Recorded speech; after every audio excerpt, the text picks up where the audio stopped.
Saldeón, muy buenas tardes a todos y bienvenidos a una nueva sesión vespertina de lunes, en las que llevamos meses trabajando en las ODS. Con la sesión de hoy nos vamos a adentrar en la número 11, que se refiere a ciudades y comunidades sostenibles.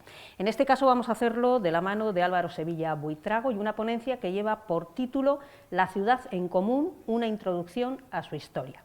Álvaro Sevilla Buitrago es profesor de urbanismo en la Politécnica de Madrid y ha dedicado y dedica especial atención a la influencia de la urbanización, el diseño y las políticas urbanísticas en las dinámicas de cambio social. Su teoría se recoge en este libro, Contra lo común, una historia radical del urbanismo, con una visión que yo me permito tildar como especialmente crítica del asunto y una propuesta de futuro que se revela tras analizar algunos hitos históricos. El texto arranca con una cita de Guedes, que ya revela lo rupturista del escrito, y la cita dice así: «Una ciudad es más que un lugar en el espacio, es un drama en el tiempo». Vamos a ver si es así y por qué es así. Yo ahora les voy a dejar con Álvaro y luego, como siempre, tendremos un turno de preguntas. Álvaro, es tu turno. Gracias por acompañarnos. Muchas gracias, Raquel. Arratsaldeón, buenas tardes a todos y todas y gracias a la Biblioteca Ignacio Aldecoa por invitarme a estar hoy aquí. A mí me gustaría empezar hoy con una paradoja, con una contradicción, que seguro que les resulta familiar, ¿no? Cuando pensamos en las ciudades, pensamos en estos lugares que son como caldos de cultivo para el encuentro, para la diversidad, para la multiplicidad, la diferencia, el encuentro de los diferentes. Las ciudades y el proceso urbanizador en sí mismo son dinámicas que atraen a personas, a mercancías, a toda una serie de realidades muy heterogéneos. Los atraen, los aglomeran, los aglutinan en espacios muy concentrados y a priori, pues esto nos permite pensar que pues estos lugares son espacios especialmente privilegiados para, como decía, para el encuentro, para la comunidad, ¿no? Para la construcción de comunidad. Sin embargo, también sabemos que la experiencia de las ciudades, pues paradójicamente, tiene que ver también con el anonimato, con la soledad, con la sensación de estar separado de esas grandes masas de personas a las que no conocemos, etc., ¿no? Así que esta es un poco la paradoja por la que querría empezar hoy, el hecho de que la urbanización y las ciudades son estos caldos de cultivo a priori para estos grandes encuentros colectivos y estas formas de trabajo en común que sostienen las ciudades en las que vivimos, pero al mismo tiempo, pues la experiencia real en las ciudades desgraciadamente a veces tiene poco que ver con eso y tiene más que ver con estas formas de anonimato, de individualidad, etcétera, etcétera. Así que la charla de hoy va un poco de en qué medida el urbanismo, yo soy urbanista, soy arquitecto urbanista, en qué medida el urbanismo pues, ha podido tener un papel en la construcción de las ciudades como espacios que, a pesar de su potencial para la comunidad, sin embargo, tienden a producir estas formas de ruptura o desconexión, de anonimato, de individualidad, de soledad, etcétera, etcétera. De otra forma, como la urbanización, lejos de, pues de alguna forma, culminar esa promesa de comunidad, pues a veces lo que hace es minarla, ¿vale? Y voy a hacerlo centrándome en un concepto, en un problema, una realidad, la de los comunes, que la voy a tomar un poco como la quinta esencia de la comunidad. Ahora vamos a ver qué es eso de los comunes, qué es un común y por qué centrarnos en ella. Es una palabra que en los últimos años, décadas, resuena mucho en distintas esferas, en los movimientos sociales, poco a poco ha calado también en la esfera política. Vamos a ver después, dentro de un momento, a qué nos referimos, ¿no? Así que la charla de hoy va a girar en torno a esta colisión, ¿no?, entre la urbanización y los comunes y qué papel ha podido tener el urbanismo en esa historia. Lo que voy a contarles se basa en, como decía Raquel, en este libro que salió hace unos meses y que tiene un subtítulo algo chocante, ¿no?, una historia radical del urbanismo. ¿En qué sentido una historia radical? ¿En qué sentido lo que voy a decir hoy es radical? Bueno, esto no tiene que ver necesariamente con coger un cóctel Molotov e intentar quemar alguna institución, tiene que ver fundamentalmente con una mirada desde las raíces de la disciplina del urbanismo, que tradicionalmente se ha legitimado y se ha defendido como una técnica que persigue el bien común y el interés general. Tiene que ver también con mirar a la historia del urbanismo y de la producción de ciudades desde abajo. Es una mirada un poco alternativa porque tradicionalmente las historias del urbanismo disponibles pues están escritas desde la mirada de los urbanistas, desde la mirada de sus modelos, sus técnicas, sus herramientas, sus aspiraciones. Pero las historias convencionales o las que teníamos a mano pues decían poco de cómo aquellos que reciben esos proyectos, la gente de a pie, cómo vive esa experiencia de la urbanización, de ver sus espacios planificados y urbanizados por los técnicos. Así que en ese sentido una historia radical del urbanismo, si quieren, es una historia desde abajo del urbanismo, una historia social del urbanismo. Bueno, una muy breve explicación o definición de este tema central del que vamos a hablar hoy, los comunes. ¿Qué es un común? ¿Qué son los comunes? Decía antes que podríamos decir que es como la esencia de la comunidad, ¿no? Las ciencias sociales han venido hablando, y los movimientos sociales también desde la calle, pues han venido utilizando este concepto para referirse a toda una serie de recursos, espacios cooperativos y autogestionados que son fundamentales para la subsistencia, especialmente de comunidades vulnerables, para su subsistencia y para vivir con una cierta independencia respecto de la influencia de los mercados y del control del Estado. Los comunes son una especie de espacio de autonomía, ¿no? Estos elementos que comentaba antes, recursos, espacios cooperativos, sostenidos por prácticas cooperativas, autogestionados, que permiten estas formas de autonomía respecto al Estado y respecto al mercado. Bueno, los comunes son una realidad intrínseca a las formas de organización humana a lo largo de toda la historia, ¿no? A partir de un determinado momento en esta historia, y en particular en la historia de las ciudades o de los territorios, esta realidad se ha convertido en un elemento conflictivo, en particular a partir de los comienzos, la consolidación del capitalismo, se ha convertido en un elemento conflictivo.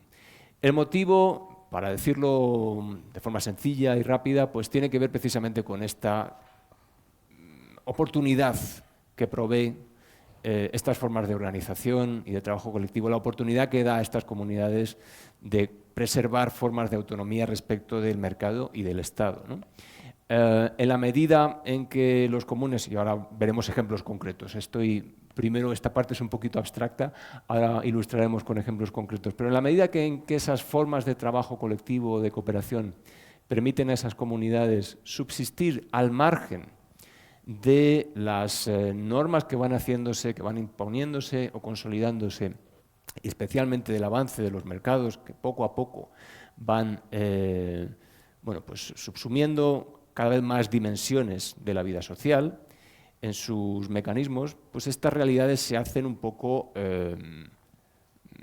problemáticas, ¿no? Incómodas para los intereses económicos, para las élites económicas, incómodas para las élites sociales que intentan consolidar una cierta hegemonía social, una cierta forma también de cultura, una forma de utilizar las ciudades, que de alguna forma estas esferas de autonomía contradicen, ¿no? Y en ese sentido los comunes en determinados contextos históricos se convierten en un obstáculo que hay que superar, que hay que eliminar o reducir o controlar. Y en ese sentido vamos a ver el surgimiento de una serie de estrategias intentando, bueno, pues gestionarlos, gobernarlos, destruirlos en algunos momentos también, ¿no? Voy a pasar, porque son conflictivos, acabo de contarlo. ¿Y qué rol tiene el espacio en estos conflictos y en esta lucha, en esta colisión que existe entre estas hegemonías sociales y económicas y la presencia de los comunes al nivel de sobre todo de las comunidades más vulnerables? Pues los comunes normalmente tienen un sustrato espacial, territorial muy importante. Estas formas de trabajo cooperativo a las que me estoy refiriendo, pues normalmente parten de una apropiación del espacio, de los espacios cotidianos de vida de estas comunidades, y se sostienen sobre estas formas de control de estos territorios, ¿de acuerdo? En ese sentido, adoptar herramientas espaciales ayuda a esos proyectos de destrucción de los comunes, les ayuda en ese proceso en la medida que permite, pues es una especie de triangulación del ejercicio del poder. En vez de directamente atacar a estas comunidades, transformamos el espacio que les sirve de plataforma para estas formas de organización social y de esta manera contribuimos a erosionar esas formas de autonomía, ¿no? Y es en ese sentido que las políticas espaciales y el urbanismo, como parte de estas políticas espaciales, pues entran un poco en este torbellino de luchas y conflictos, ¿no? Bien, la dinámica sería un poco así. Voy a hacer un diagrama muy rápido. Es un poco una simplificación un poco cruda, pero para que me entiendan, los comunes suelen surgir porque hay grupos vulnerables que están atravesando dificultades. En ciencias sociales podemos referirnos a esto como crisis de reproducción. Básicamente tienen dificultades para llevar sus vidas adelante, para subsistir, y en ese sentido surgen formas de organización colectiva, cooperativa, que forjan estas esferas de autonomía y consolidan un común, ¿vale? Esto les permite desarrollar estas formas de independencia respecto de el orden dominante, de los mercados, etcétera. Como decía, en algunos momentos esas esferas de autonomía también se convierten en plataforma para formas de antagonismo político, en algunos casos antagonismo político directamente, que puede provocar conflictos sociales bastante agudos. En determinados momentos, la presencia de esas esferas de autonomía se puede convertir, como decía antes, en un obstáculo al modelo económico dominante, a un proyecto de hegemonía social determinado, y en ese sentido surge la necesidad de desmantelar esos comunes. Desmantelar puede hacerse de muchas formas distintas. Vamos a ver ahora algunos ejemplos, ¿no? Se pueden destruir, privatizar, cooptar, reprimir. Bueno, ahora veremos. Surge la necesidad de desmantelar el común y, dado que estos tienen un soporte espacial que es fundamental para el funcionamiento cotidiano de estas formas de organización, pues surge la posibilidad de mediar estos ataques contra el común por medio de herramientas espaciales, a través de políticas territoriales, urbanas, que incidan, transformen el espacio para, de alguna forma, debilitar esa plataforma territorial, ¿no? Y en ese sentido, pues, surge un proceso de disrupción del común que puede terminar acabando con él, y de alguna forma volvemos a la casilla de salida, porque estas comunidades que se habían apoyado en estas formas de cooperación, en estas formas de trabajo colectivo, para salir adelante, pierden el sustento que les proporciona este tipo de realidades y pueden volver a experimentar estas crisis de reproducción, estas dificultades para subsistir de forma cotidiana, lo cual vuelve a activar de alguna forma el ciclo. Y lo que vemos a lo largo de la historia, y especialmente en este periodo al que me voy a referir hoy, ¿no? Es un constante reabrirse de este ciclo de luchas, ¿no? En el que los comunes producen conflictos, las élites intentan destruir los comunes, en algunos casos los consiguen, pero los comunes vuelven a resurgir con otra forma, ¿vale? Un ciclo constante. En ese sentido, en esta investigación en la que estaba basada el libro y la charla de hoy, pues identifico 4 fronteras, si quieren, o 4 elementos, o 4 formas de común que han sido especialmente críticos para estos procesos a lo largo de los últimos 2-3 siglos. Hay temas que tienen que ver directamente con el acceso a la tierra, el acceso a la tierra comunal, vamos a hablar de ello dentro de un momento, y los recursos materiales que estas formas de explotación comunal de la tierra permitían, desde sustento, comida, materiales, combustible, etcétera, otro tipo de elementos. Vamos a verlos. Después vamos a hablar del espacio público como uno de los momentos claves de formación del urbanismo, de las técnicas urbanísticas y de desarrollo de estas luchas y de producción y forja de la idea de ciudad con la que a veces todavía seguimos viviendo, que se gesta en el siglo XIX, ¿no? Hablaremos de eso dentro de un momento. Vamos a hablar también de luchas por la centralidad, y esto me van a permitir que hable de lo que es la centralidad cuando lleguemos a ese capítulo, es un poquito más complejo, y de luchas por la creatividad y nuestra capacidad para imaginar y reinventar el espacio urbano, ¿no? Bueno, todos estos, insisto, son frentes de estas luchas en torno a los comunes, ¿no? Que vamos a ir visitando con varios ejemplos. Voy a utilizar los casos que ilustran el libro, que básicamente construye una historia más o menos continua en orden cronológico desde el siglo XVIII hasta la actualidad, pasando por ejemplos que vamos a ver ahora aquí, todos en el mundo occidental o en el norte global en general. Bueno, pues primera parada en esta historia. Como les decía antes, el común, quizás el que más acostumbrados estamos a oír hablar de él, porque tiene que ver con la tierra comunal, con los regímenes comunales de trabajo y explotación de la tierra. Voy a hablarles del caso de Inglaterra porque es un caso temprano en el que el ataque a esas formas de propiedad comunal de la tierra está ligado a la aparición del capitalismo, pero esto es una realidad que sigue existiendo en muchas partes del planeta, ¿vale? Y esto es una cosa que me gustaría dejar claro.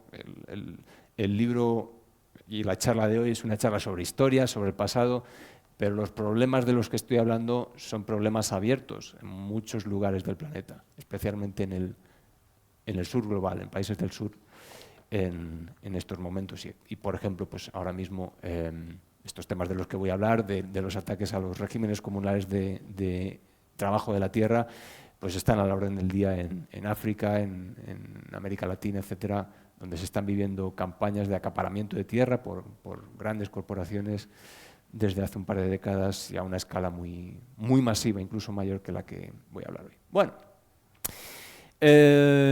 una aclaración previa, historia del urbanismo, y voy a empezar hablando del campo. ¿Esto cómo es posible, ¿no?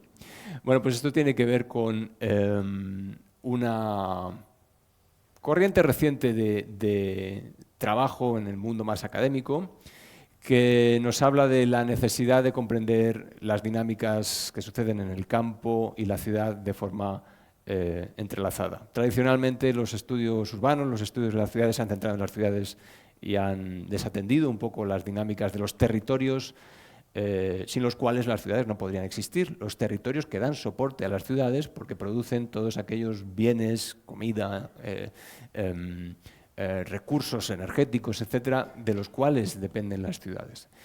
Así que de forma cada vez más intensa hay una serie de académicos argumentando que debemos atender al campo cuando hablamos de la ciudad, ¿vale? Y en ese sentido, esta historia comienza por el campo. Comienza por el campo porque es un momento de captura del campo por las lógicas de las grandes ciudades. El medio rural en Inglaterra hasta el siglo XVII, XVIII, pues había sido predominantemente, bueno, el medio rural que estamos acostumbrados, que tenemos en mente cuando pensamos en el campo, ¿no? Un medio con una relativa autonomía, en el que predominan formas de agricultura de subsistencia, en el que la influencia de los mercados no es muy intensa. Y viven, bueno, pues relativamente al margen de las dinámicas que están sucediendo en las grandes ciudades. La realidad en Inglaterra va a empezar a cambiar pues, en ese periodo, desde finales del siglo XVII y siglo XVIII, cuando Inglaterra está intentando convertirse en una potencia mundial, tiene que rivalizar con Holanda, que es en ese momento el país que domina el comercio internacional, y empieza a rivalizar, intenta rivalizar, entre otras cosas, a través del comercio de grano y otras mercancías producidas en el medio rural, y se empiezan a surgir una serie de discursos que hablan de la necesidad de movilizar el conjunto del campo, ponerlo a trabajar al campo y a los campesinos, ponerlos a trabajar para el interés nacional, ¿no? Esto iba a significar romper con esas lógicas de subsistencia que habían caracterizado el medio rural hasta ese momento. Esto aparece en esta historia del urbanismo porque la herramienta que se va a utilizar para hacer esto es una herramienta que prefigura muchos de los mecanismos que después van a ser habituales en los primeros documentos de planificación de ciudades. Incluso esta misma herramienta va a terminar utilizándose en el entorno de las ciudades para ordenar la expansión y el crecimiento de las ciudades. Pero inicialmente es una herramienta que básicamente es una herramienta de reestructuración de la propiedad, pensada para intervenir en el medio rural y pensada, como les decía antes, para acabar con esa institución muy problemática para las élites económicas, agrarias y comerciales del país en ese momento: la tierra comunal y los derechos comunales. Esto que veían aquí antes, disculpen porque paso a diapositiva, esto es un campo cercado. Ven los muros que están separando las distintas parcelas, que es una característica muy particular en ese momento en Inglaterra, que va a conllevar una transformación importante del paisaje.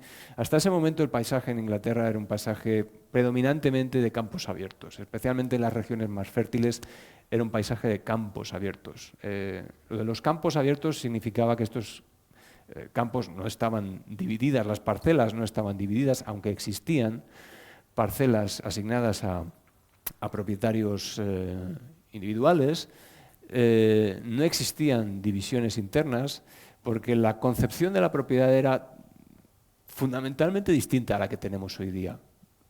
Acabo de decir que existían parcelas, pero para que se hagan una idea, las parcelas iban rotando. Cada varios años, las parcelas de una persona se reubicaban en otro lugar. Quiere decir, tu derecho a explotar una superficie de tierra se reubicaba en otro lugar. Y en cada aldea estas rotaciones iban asegurando que todo el mundo gozaba en algún momento de las tierras más fértiles y en algún momento pues, se tenía que contentar con las tierras menos fértiles. Era una forma de democracia económica que aseguraba un cierto equilibrio interno en la vida de la aldea. Pero más importante que todo esto y los temas de la propiedad, podría pegar hablando de ello mucho tiempo, pero fundamentalmente lo que quiero comentar también es el hecho de que este sistema de campos abiertos, a él se superponía un régimen de uso de estos suelos y de explotación de estos suelos que estaba determinado un poco por los derechos comunales.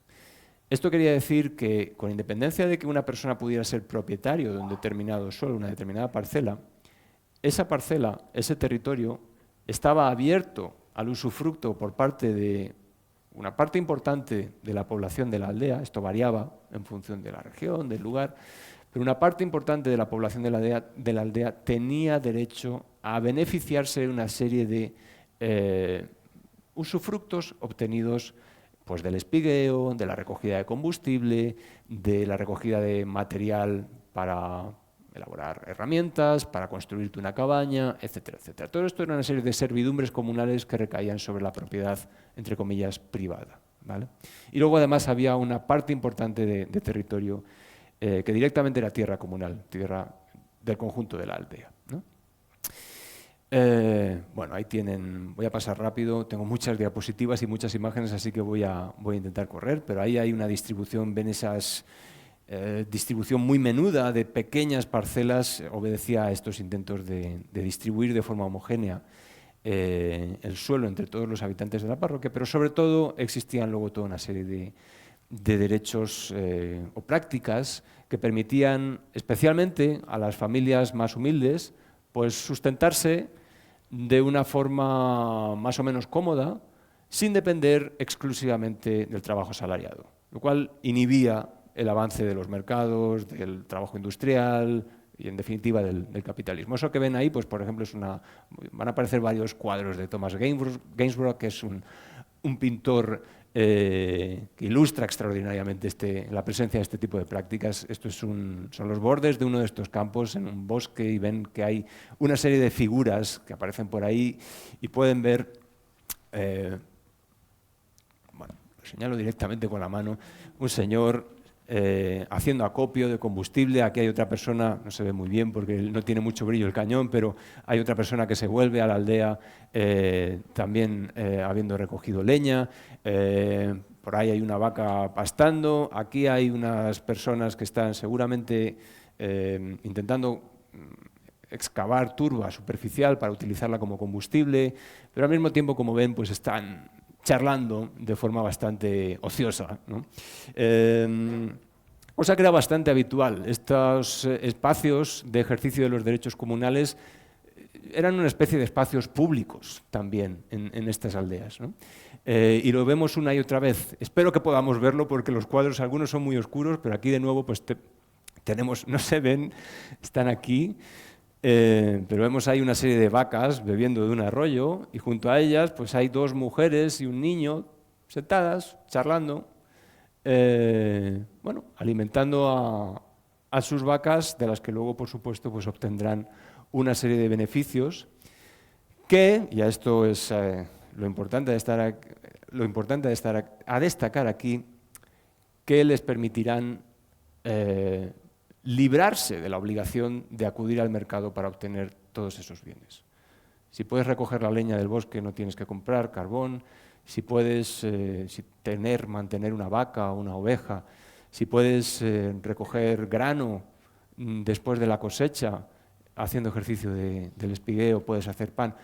Todos estos eran una forma de ingresos informales que para estas familias podían llegar a constituir hasta el equivalente al salario de un perdonen, el equivalente al salario de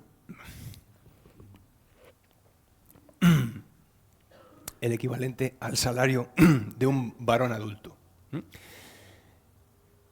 Esto, en un momento en que los mercados no están muy desarrollados, simplemente lo que significa es que las familias y los hogares van a trabajar menos. Y esto, en este contexto de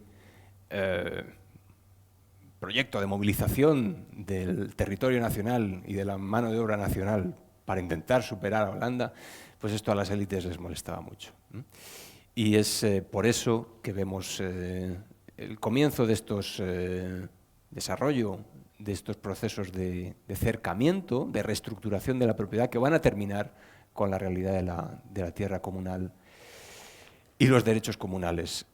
A partir de ese momento, pues todas esas familias que habían logrado, bueno, pues sostenerse, sobrevivir, librándose, por lo menos parte de sus miembros, del trabajo asalariado o de acudir al mercado, van a tener que hacerlo, van a tener que poner a sus hijos a trabajar, a sus mujeres a trabajar para un salario. Y esto va a permitir el ascenso de la manufactura en el mundo rural, el despegue de la revolución industrial en Inglaterra, ¿vale? Bueno. estos son algunos de estas imágenes, estas ideales, ¿no?, de cómo tendría que reordenarse el campo de acuerdo con estos proyectos. Pues como ven, la idea de racionalizar el territorio para que haya parcelas bien identificadas, cada una con su cabaña, cada cabaña con su pieza de tierra, su parcela totalmente privada, en la cual ya no habría derechos comunales. Aquí vemos algunos ejemplos de proyectos reales, no ya ideales, de reorganización del campo. Y bueno, pues como ven ahí, no sé si tienen todavía en la retina la imagen en la que se veía hace un momento, pues esa subdivisión muy menuda de parcelas muy pequeñitas, típica de los sistemas de campo abierto. Aquí estamos en una historia muy distinta en el que empieza a observarse. Cuando llega la geometría al territorio, ahí está la mano de un urbanista, de alguna forma, ¿no?, o de un diseñador, en este caso de un agrimensor. Bueno, pues empieza a observarse la mano del planificador, ¿no? Hay algún otro ejemplo de uno de estos proyectos. Bueno, segunda parada en este viaje, y ahora sí ya vamos a las ciudades. Esto, si quieren, era como un prólogo en el medio rural. Segunda parada, les decía, el problema del espacio público. Imaginen a esa masa de desposeídos rurales que ya no pueden sobrevivir con sus pequeñas economías de subsistencia y su pequeño terruño, porque han sido privados de ellas por el cercamiento, viéndose obligados a emigrar a la ciudad, porque es el único sitio donde pueden encontrar trabajo ahora. Imaginen esas masas de migrantes rurales llegando a la gran ciudad industrial que empieza a levantarse, y llegan a una velocidad que sobrepasa la capacidad de las administraciones públicas, de los ayuntamientos, de gobernar esos procesos. Estas ciudades empiezan a crecer de forma salvaje, sin control por parte del Estado en muchos casos. Y en lo que toca a los barrios de estas poblaciones, lo que vemos es la proliferación de una nueva forma de común.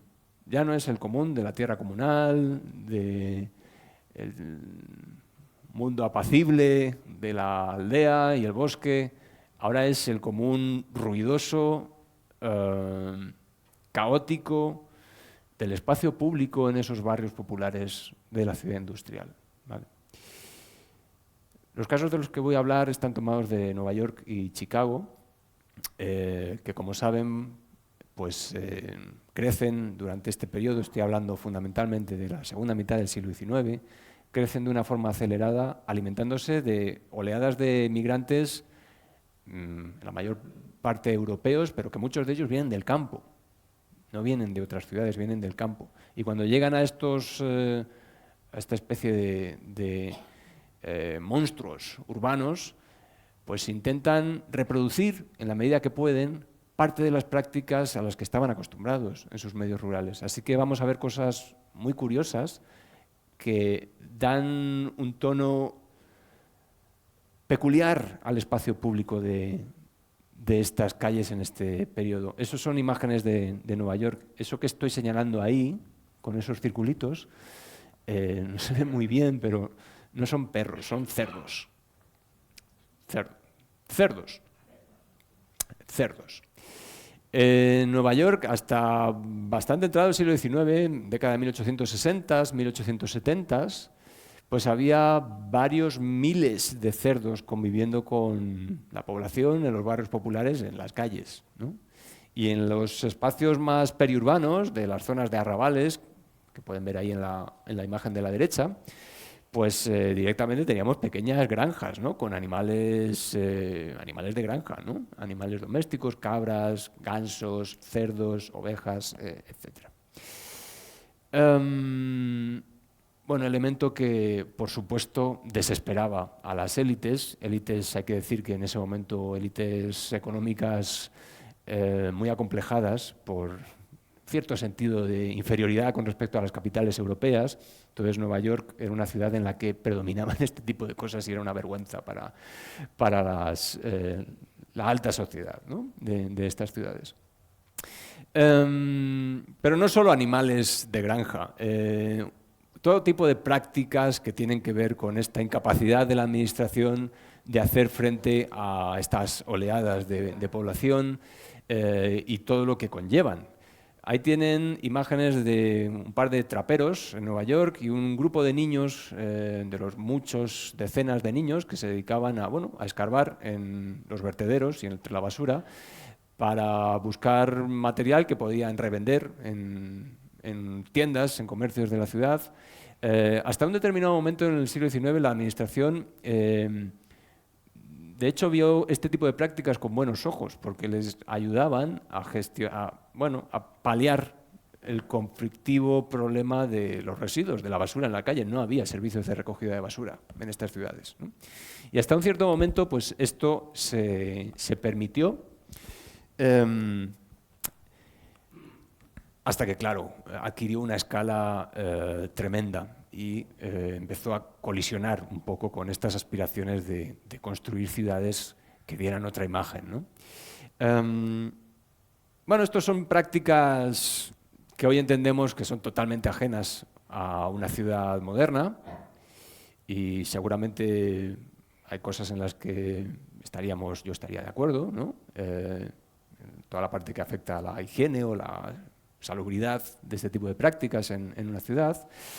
Pero había otro abanico de formas de interacción social apoyadas en la ocupación y apropiación del espacio público por parte de estas clases populares, clases trabajadoras, que eran las que le daban su identidad a estas ciudades en ese momento y que también entran un poco en el objetivo de las clases dirigentes porque se entiende que son problemáticas conflictivas y en algunos casos hasta peligrosas, ¿no?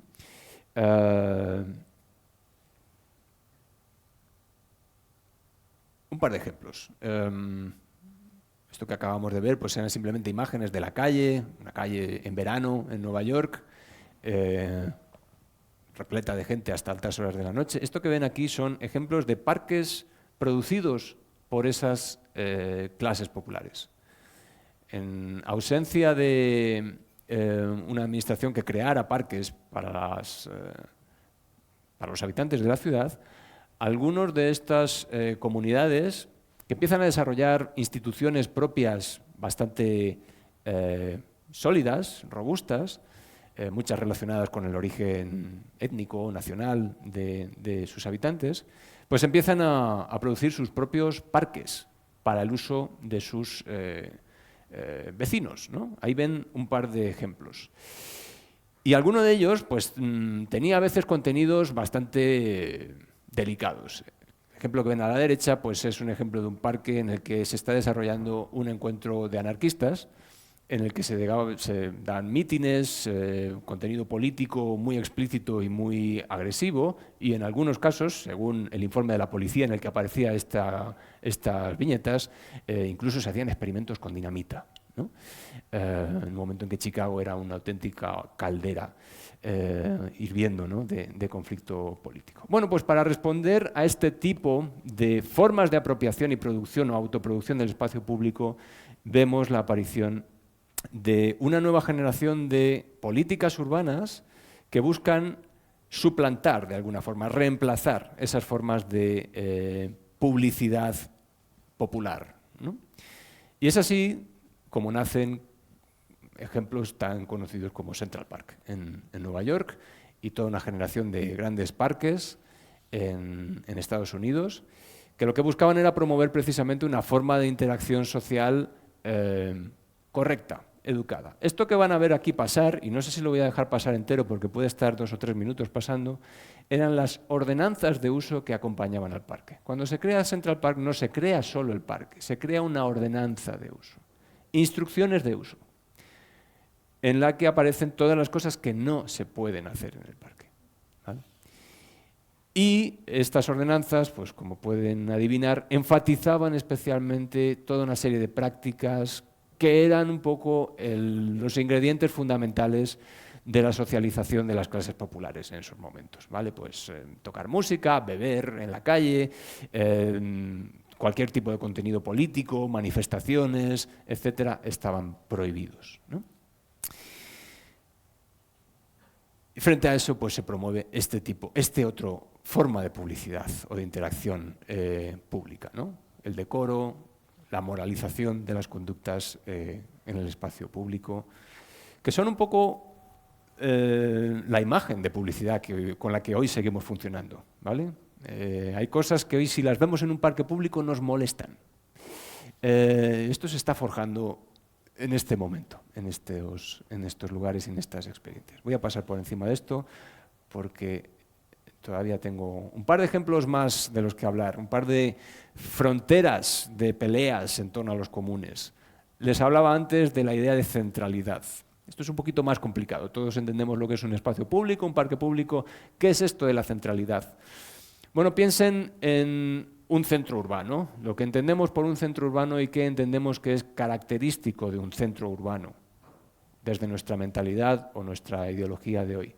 Bueno, pues los centros urbanos concentran actividades comerciales, normalmente las actividades comerciales de mayor rango, porque los precios de suelo son mucho más altos, concentran actividades culturales, instituciones, concentran todos aquellos espacios y usos que pretenden dar la mejor imagen posible de la ciudad, ¿no? Frente a ello, piensen en lo que hoy es una periferia para nosotros, pues es un espacio tranquilo, normalmente un espacio residencial, con pocos usos complementarios, un espacio fundamentalmente para reponerse uno del ajetreado día del trabajo, etcétera, etcétera, ¿vale? Si ya hablamos de suburbios, pues mucho más, ¿no? Son espacios directamente dormitorio, ¿no? Bueno, pues esta idea de lo que es un centro y lo que es una periferia tiene que ver con estas relaciones de centralidad. Y esto, de nuevo, no es algo espontáneo, esto es algo que se produce a través de políticas concretas, ¿vale? Y para eso les hablo muy rápidamente de la experiencia en Berlín. El centro de Berlín, cuando comienzan los años 20 del siglo pasado, pues tenía esa pinta que ven ustedes a la izquierda. El centro de Berlín que se estaba proyectando hacia el final de esa misma década, hacia el final de la República de Weimar, es esa otra imagen que ven a la derecha. ¿Cómo transformamos este espacio? Bueno, tiene un toque pintoresco que es muy atractivo desde la mirada de hoy, porque este tipo de realidades ya han desaparecido en los centros, pero en aquel momento era una cosa que ponía muy nerviosos a las autoridades y a los urbanistas, ¿no? A los arquitectos, porque querían modernizar la ciudad, convertirla en una gran metrópoli de renombre mundial, ¿no? Algo que tiene más que ver con esa imagen que ven a la derecha. Bueno, pues ahí estaban las luchas sobre la centralidad. Un par de imágenes de lo que eran los centros y las periferias del Berlín popular antes de que estas políticas aterrizaran sobre la ciudad. Pues ahí ven ese centro del viejo Berlín tan apetecible. Yo no sé ustedes, pero yo me iría a vivir ahí sin duda. Esta especie de barrio a pequeña escala, que combina casitas, edificios pequeñitos, espacio público, calles sin tráfico, etc. Eso era el centro de Berlín. Y la periferia, pues, es este espacio, como ven, casi al borde de la ciudad, se ven ya zonas no construidas, quizá no tan apetecible, pero fíjense la vitalidad que tienen también esos espacios.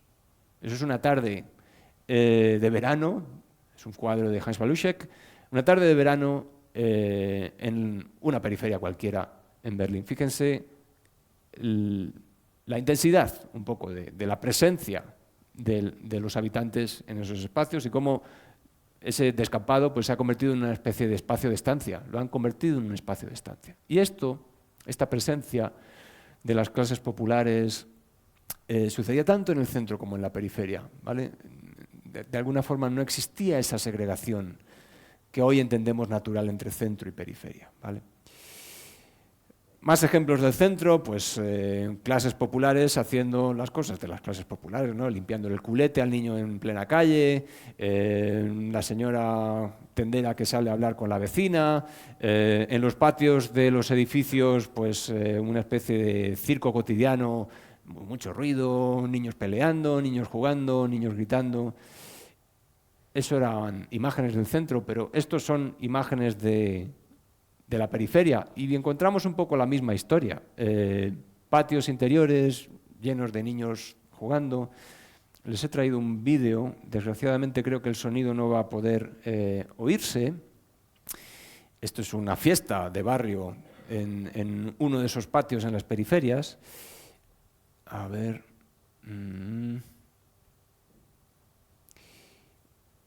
Voy a ponerlo mientras hablo. Ya les digo que desgraciadamente no se va a oír el sonido, pero para que vayan viendo. Pues esto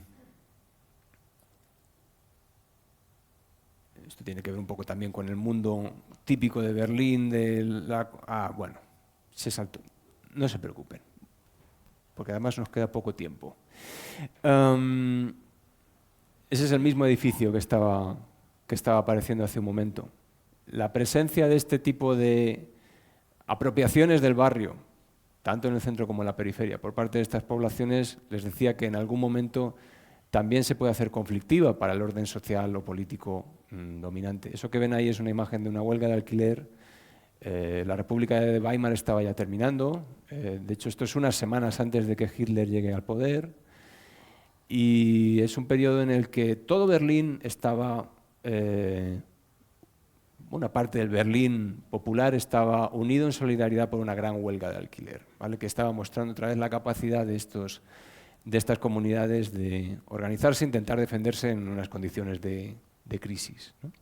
Bueno, frente a este tipo de realidades, pues el proyecto del ayuntamiento para transformar el centro y transformar las periferias tenía más que ver con estas imágenes, con estos imaginarios. Un centro cosmopolita, de actividades terciarias, grandes comercios, centros comerciales, oficinas, y unas periferias residenciales con unos estándares habitacionales sustancialmente mejorados, sin duda, pero también privados un poco de esa vitalidad que había caracterizado estas periferias autoproducidas un poco por la población. Ahí ven imágenes del nuevo centro, o lo que se proyectaba para el nuevo centro, y las imágenes de las nuevas periferias, que tienen poco que ver con ese mundillo un poco sucio, un poco ruidoso, efectivamente, pero fundamental como recurso organizativo para esas clases populares. Y último ejemplo, y con este ya termino, les decía que íbamos a terminar el recorrido con una mirada a las peleas en torno a la creatividad colectiva, que es el motor de los comunes, el motor de la producción de comunes, la esencia por la cual estos grupos vulnerables o comunidades vulnerables han sido capaces de encontrar formas de transformar sus espacios de vida cotidiana, ¿no? Y en algún momento la propia creatividad colectiva se convierte en un frente de luchas en las políticas urbanas. Y esto se lo voy a ilustrar rápidamente con el caso de Milán, aproximadamente desde la década de los 60, 70 del siglo pasado hasta la actualidad. Milán en esa época empieza a experimentar lo que muchas otras ciudades industriales van a vivir en ese momento, la crisis industrial de finales de los 60, pero sobre todo de los años 70. Y en ese momento de crisis, los barrios de clase trabajadora, especialmente la gente joven en los barrios de clase trabajadora, empiezan a organizarse para intentar reimaginar estos barrios que están en declive y están en crisis. Fábricas abandonadas, espacios vacantes, son una oportunidad para reinventar esos barrios, en la medida en que estos espacios se pueden ocupar y se pueden reimaginar para otros usos. Y esto es lo que vemos en Milán y en toda Italia, sobre todo en el norte de Italia, durante esta época de los 60, los 70 del siglo pasado. Incluso da lugar a campañas, eso que ven ahí, dicen a proletarios, apropiémonos de la ciudad. Queremos todo. ¿Eso qué es?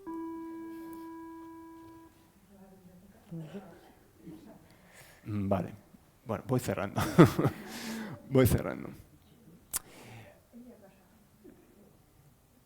Fíjese el titular, ¿no? La reforma de la vivienda la hacemos nosotros.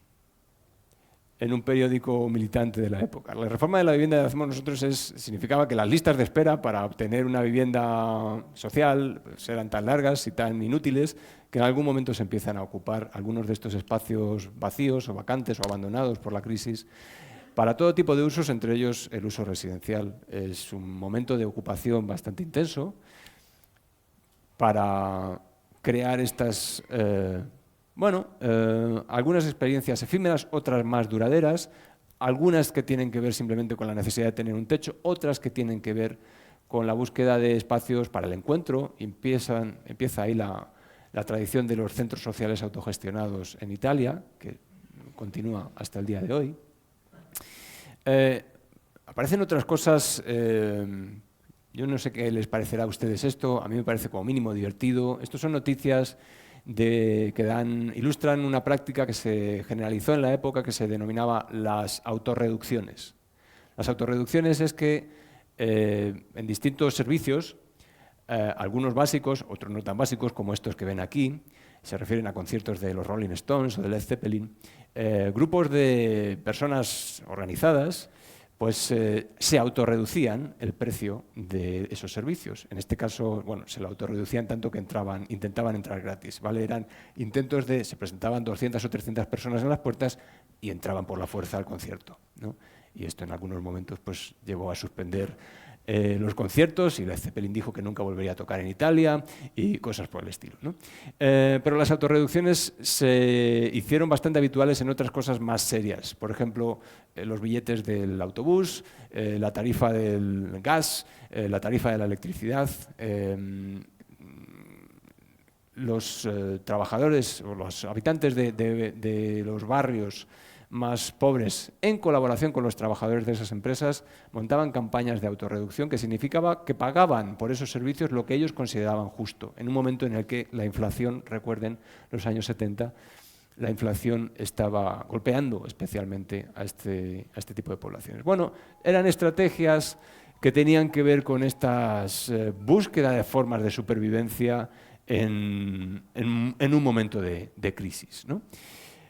Esto se vio cada vez más participado por unas corrientes de movimientos sociales de nueva generación, que ya no eran los movimientos sociales más tradicionales ligados a los sindicatos, al mundo industrial, sino eran movimientos sociales más ligados a la población joven, y en particular en Italia y en Milán tienen bastante importancia el fenómeno de lo que se denominó los creativos, autonomía creativa. Gente trabajando en el mundo del trabajo creativo, el diseño, la publicidad, las comunicaciones, o por lo menos formándose o estudiando para trabajar en esas esferas.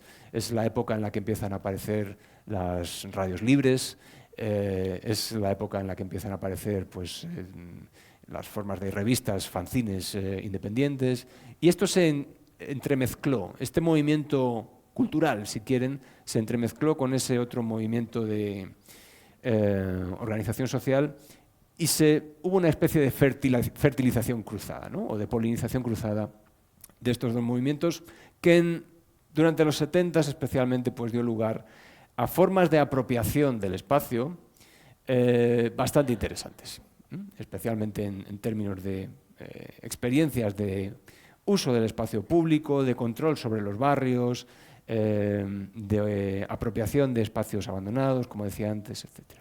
Bueno, estas formas de creatividad colectiva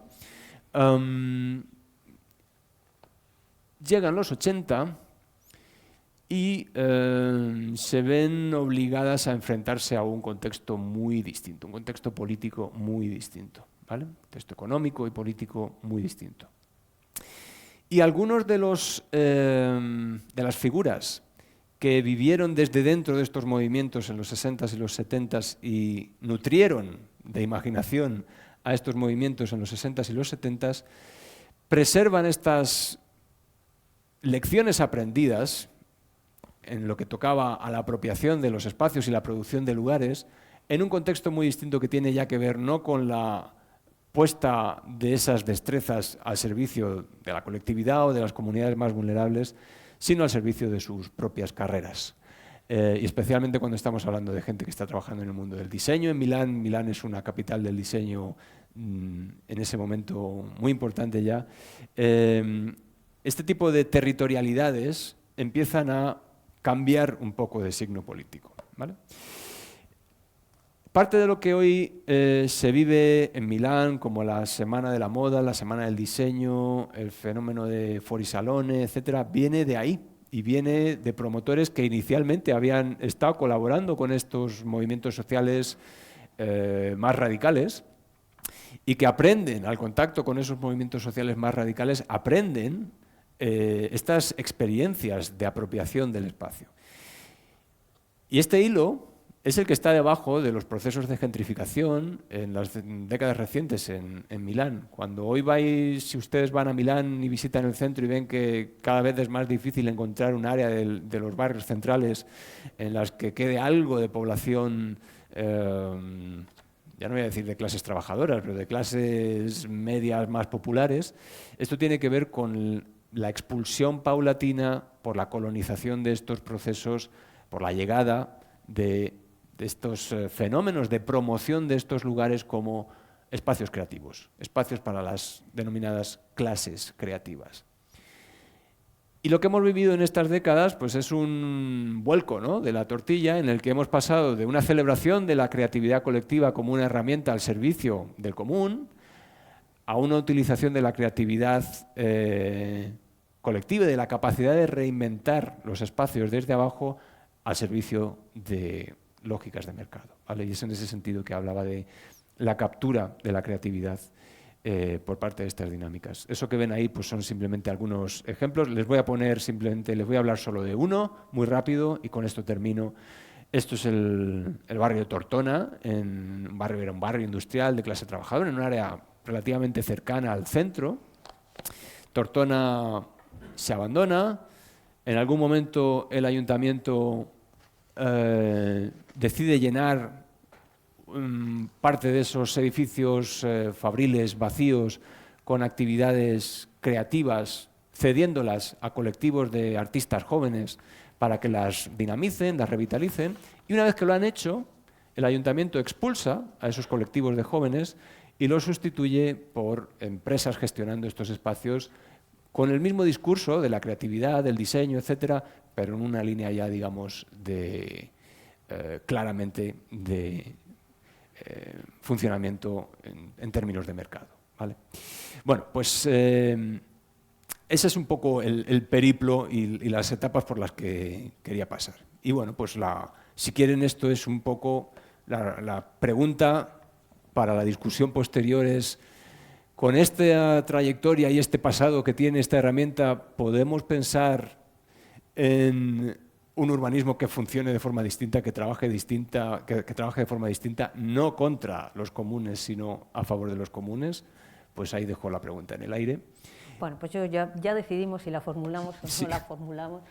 Álvaro, muchísimas gracias por este viaje a través de la historia del urbanismo, por estos ejemplos tan gráficos que nos han llevado del agro inglés a Chicago y Nueva York para focalizarnos en Central Park, ese parque que conocemos todos y que seguramente muchos desconocíamos, que viene ligado a una serie no de ordenamientos, sino sobre todo de ordenanzas. Nos hemos ido luego a Berlín para hablar de la centralidad y la periferia y por qué una cosa y por qué la otra, y hemos terminado en Milán para hablar de esos centros autogestionados tan ligados a la creatividad y al arte.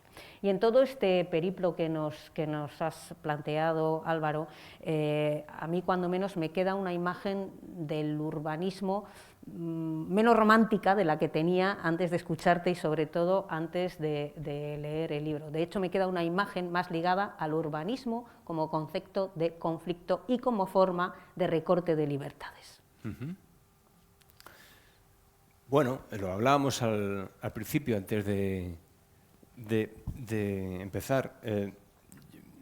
Yo lo que diría es que el urbanismo no es necesariamente una herramienta para recortar libertades. El urbanismo es fundamentalmente un instrumento.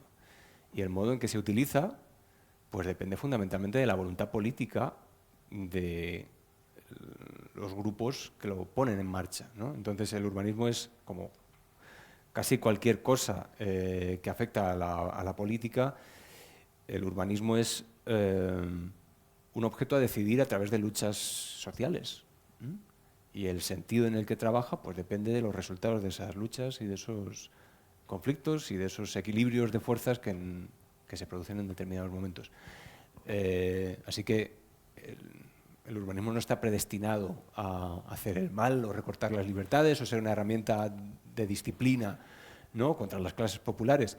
Lo que sucede es que la historia es la historia, y la historia pues, es una historia de luchas sociales desiguales normalmente, y en este sentido bueno, pues, tendemos a ver el trabajo del urbanismo en esa línea, ¿vale?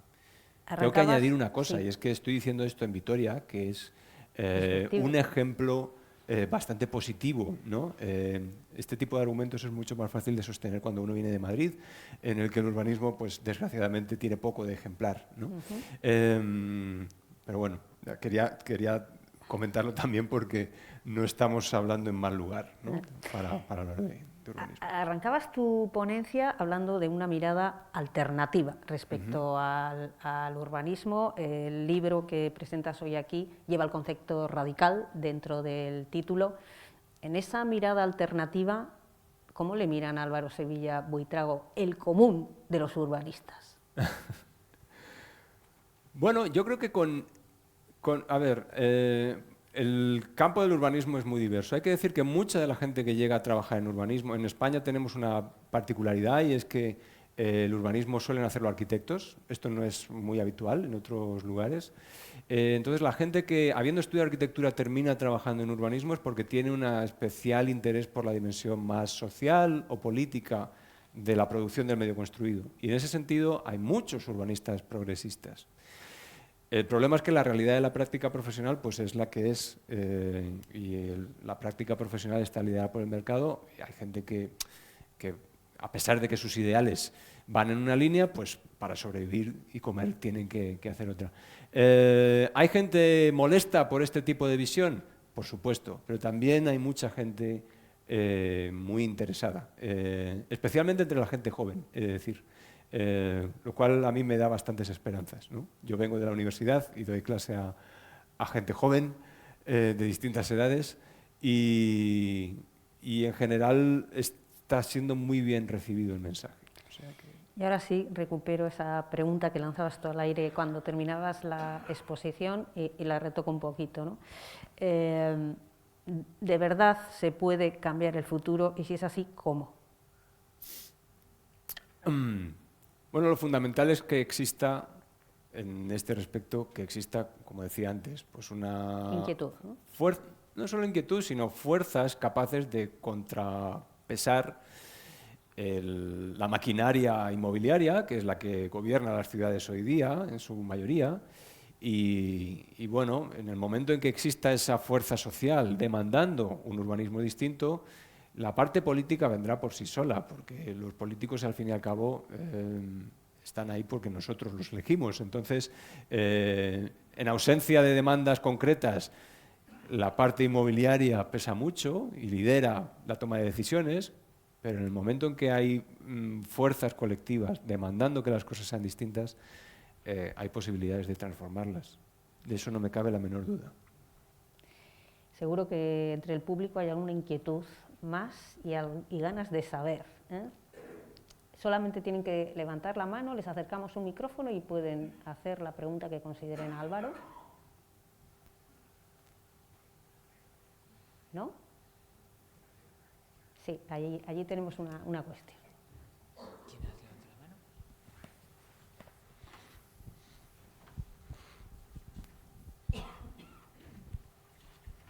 la mano? Vale. Aupa, yo tendría una pregunta, porque dentro del urbanismo hay unos instrumentos que son los planes generales de ordenación urbana, que son los que al final diseñan, definen y dicen qué se puede hacer y dónde, ¿no? Entonces, ya tendiendo un poco más a pensar en lo positivo, ¿no? O a pensar en construir de otra manera las ciudades, ¿qué elementos tendría, a tu juicio, que incorporar un plan general de ordenación urbana? Ahora, precisamente, pues está Gasteiz también en este proceso de tener un nuevo plan. ¿Qué elementos tendría que tener un plan general de ordenación urbana para facilitar esos comunes? Porque sí hay, de alguna manera, cuestiones que se pueden apoyar, ¿no? Desde ahí.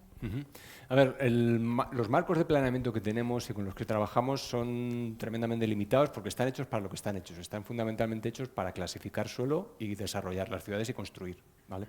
Entonces, las herramientas que tenemos, pues esto de lo que estoy hablando aquí es bastante más complejo que un plan general. Esto son políticas espaciales en términos generales y yo hablo de urbanismo en ese sentido. Un plan general puede hacer lo que puede hacer cosas muy buenas. Y no estoy diciendo que haya que abandonar los planes generales, hay gente que dice que no hay que planificar, yo no creo eso. Hay que planificar buscando realmente el bien común.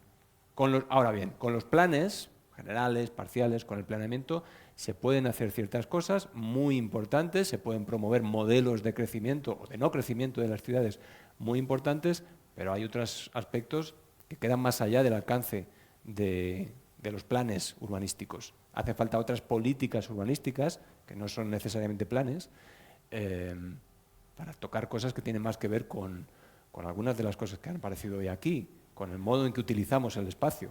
No solo cómo está configurado el espacio materialmente, sino cómo lo utilizamos. Esto tiene que ver con la producción también de imaginarios, ¿vale? Pues ahí yo he mostrado formas de apropiación espontánea del espacio y cómo a través de ordenanzas se intentan reeducar esas formas espontáneas de apropiación del espacio, ¿no? Entonces, el urbanismo es algo más que los planes propiamente dichos. Desde un plan se pueden hacer muchas cosas. El modelo de crecimiento de una ciudad está prefigurado en un plan.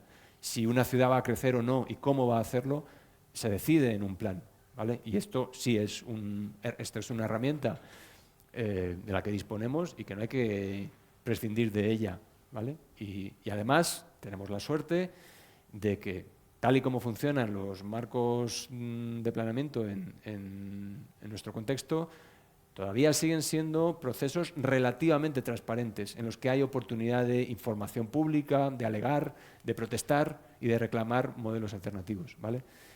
También digo, siendo una herramienta con la que se pueden hacer muchas cosas, el peso, esas fuerzas de las que hablaba antes, son las que son.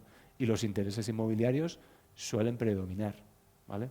Y de nuevo vuelvo a introducir la cuña.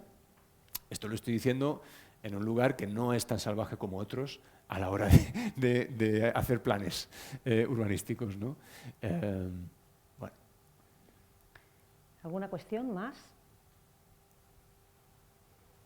Bueno, todo lo que ha contado Álvaro, de una manera resumida, porque el tiempo que tenemos aquí es limitado, está mucho más detallado en el libro. El libro está a la venta si les apetece a la salida, incluso los cuadros, algunos de los cuadros que ha intentado enseñar aquí se ven con muchísimo más detalle en el propio libro. Álvaro Sevilla Buitrago, muchísimas gracias por acompañarnos y a ustedes, como siempre, feliz semana. Gracias a vosotros.